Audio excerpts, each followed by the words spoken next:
Blessed day everyone! Another crafting project na naman po tayo with our small printing business. Bilang pagdiriwang ng 75th founding anniversary ng ating minamahal na lalawigan ng Oriental Mindoro, ang i-flex ko naman po sa inyong printing products ngayon ay ito pong aming Bulalakaw souvenirs. The hidden gem of Oriental Mindoro, the municipality of Bulalakaw. Dulo man at malayo para sa iba, hindi naman maitatanggi ang natatanging ganda ng aming bayan. Hitik sa magagandang tanawin, biyaya ng ating kalikasan. Mula sa malilinaw na tubig na nagpuputi ang buhangin ng mga isla at tabing dagat, masaganang ilog at kabundukan na mayaman sa likas na yaman at kultura. Isama mo pa dyan ang mainit na pagtanggap at ngiti ng mga tao na nagdadagdag pa sa kagandahan ng minamahal nating Bulalakaw. Kaya nga't napakaganda na sa iyong pagtapak o pag-uwi ay makabaon ka ng mga souvenirs na magpapakilala pa sa ganda ng ating bayan. Meron po kami dito mga customized t-shirts,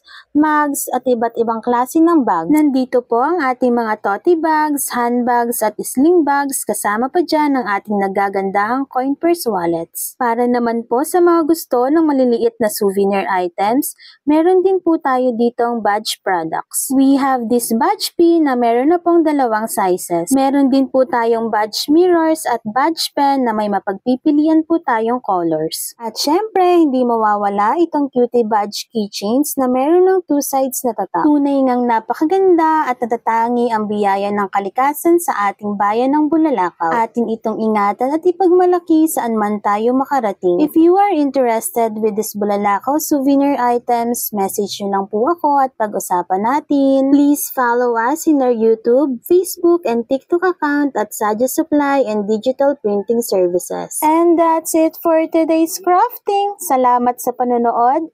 God bless!